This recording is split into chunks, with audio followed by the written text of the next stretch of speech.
ఈ రోజుల్లో అలా బయటికెళ్ళి మనం వస్తువు ఏదైనా కర్రీ తెచ్చేసుకుంటే చాలా ఈజీగా ఉంటుందని అనుకుంటున్నారు అందరూ. దానికంట ఈజీగా చేసుకునే రెసిపీస్ మన దగ్గర చాలా ఉన్నాయండి.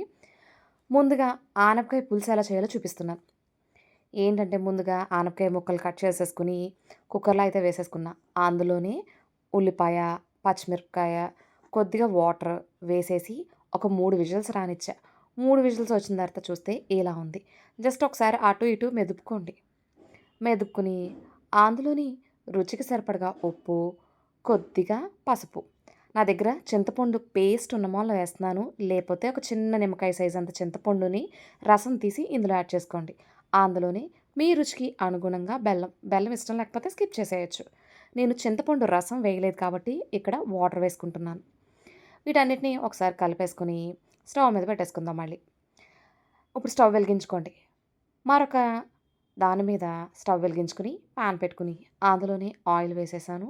ఆయిల్‌లోనే శనగపప్పు, మినపప్పు, ఆవాలు, జీలకర్ర, ఎండుమిరపకాయలు, కరివేపాకు వీటన్నిటిని వేసేసి బాగా ఫ్రై అవ్వనివ్వండి. ఫ్రై అయిన తర్వాత మనం ముందుగానే కుక్కర్‌లోని ఆనపకాయ ఉడకబెట్టుకున్నాం కదా!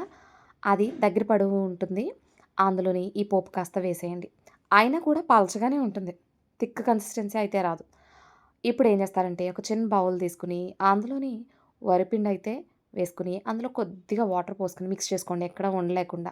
ఇప్పుడు ఆ మిశ్రమాన్ని తీసుకొచ్చి మన కుక్కర్‌లో ఉడుకుతుంది కదా! ఆల్రెడీ మనం పోపు వేసేసాం. అందులోని ఇది కూడా వేసేసి 2 నిమిషాలు ఉడకనివ్వండి అంతే. దగ్గర పడిపోతుంది. స్టవ్ ఆఫ్ చేసుకొని వేడి వేడిగా సర్వ్ చేసుకోవడమే. ఇలాంటి సింపుల్ రెసిపీస్ మన దగ్గర ఉన్నప్పుడు మనం బయటకి వెళ్ళి ఎందుకు? ఆరోగ్యమే మహాభాగ్యం గదా! అటువంటప్పుడు కొంచెం కష్టపడండి. ఎక్కువ గాదు. కొంచెం కష్టపడ్డామంటే మన హెల్త్ మన చేతుల్లోనే ఉంటుంది. అవునంటారా? కాదంటారా? అవును. ఆరోగ్యంగానే ఉండాలి అనుకున్న వాళ్ళు నాకు డెఫినెట్‌గా లైక్ చేయండి. ఇలాంటి ఈజీ రెసిపీస్ మరెన్నో మీకు నేను షేర్ చేయగలుగుతాను. మీరిచ్చే చిన్న లైక్ కూడా నాకు బూస్టర్‌లా పనిచేస్తుంది. చాలా సింపుల్‌గా ఆనపకాయ పులుసయితే అయిపోయాం. ఈ పులుసు మీలో ఎంతమందికి తెలుసు? అమ్మ, అమ్మమ్మలు లాంటి వాళ్ళు మన ఇంట్లో ఉంటే గనక వాళ్ళు దీంతో రకరకాలు చేస్తూ ఉంటారు. నేను మాక్సిమం పాలు, ఆనపకాయ ఈ మధ్య నేర్చుకున్నానండి.